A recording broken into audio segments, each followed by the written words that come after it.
Hi there, my name's Lorna Daly, and I'm second generation Windrush. My parents didn't come over on the Windrush, they came a little bit later. And my mum and dad came in 1958 and 1959. My dad came first of all, and then he sent for my mum. My mum is not very well, she's in a home now, but when I talked to her about what life was like when she first came to England, she talked about the fact that, where they lived wasn't always very nice. She talked about that, that we'd only lived in one room, I remember that. Then slowly we progressed to sort of going into a flat, then a house. And I also remember as a child things like how cold it was in the winter.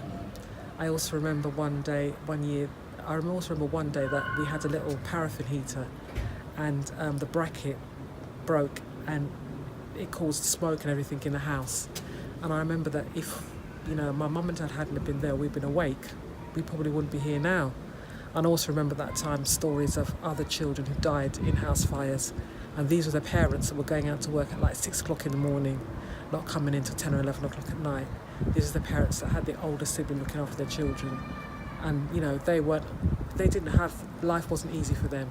So I remember being in secondary school with a group of boys and girls, and they were talking about packy bashing, and I said, what do you mean packy bashing?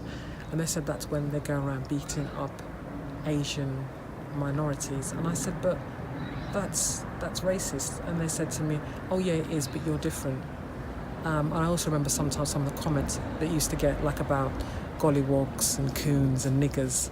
And also there was this thing, because my hair was natural and they couldn't understand, they'd say things to me like, well, how do you comb it, how do you wash it?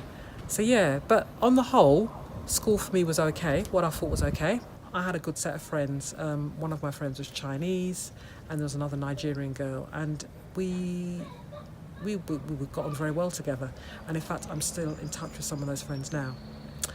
My mum and dad had this aspiration that they wanted me to become a nurse, because all of my aunties were nurses, and I'm not sure if that's what I wanted to be, but maybe that was drummed into my head. So my goalpost was to get to become nursing. So when I left school, I had CSEs, so I went to college to get my GCSEs, and then I eventually went on to become a nurse. I started off as a general nurse, and then after a couple of years I went on to be a midwife, and I've been a midwife now for 25 years. I've taken a sidestep in my career, and I've gone on to do trust safety management.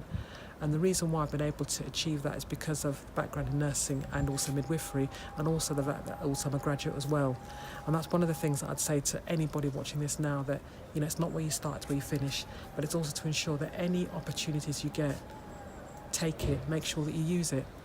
One of the things that some of my colleagues always say to me is, how comes, Lorna, you get all the good jobs? And I said, well, the first thing is, did you go for it?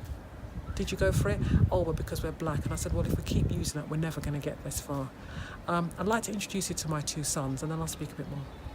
This is my son, Luke, and this is my son, Samuel. And so they are third generation Windrush.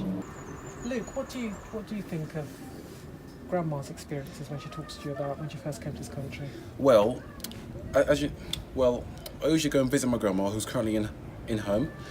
She always used to talk to me about her experience of living in the UK. Yeah. Very different to how we live right now. Mm-hmm. And it was great. Yeah. It's great listening. Is it great listening to those stories? It was. Yeah. Brilliant. I remember once, Sammy was little, and Mum was talking to him about some of the signs that they used to have on the houses, and I remember talking about the fact that there was a sign, and it normally said, no Irish, no dogs, and no blacks, or in any particular order. And I remember Samuel sitting there and asking her that, why did it say no blacks and no dogs? And I don't know if he remembers that, but I remember that so well, that they had to contend with that kind of racism. Some of the things I hope for my children is that they live in a more just society, where they're not always judged on the colour of their skin. And also I want to say to them that they should go for anything they want to achieve.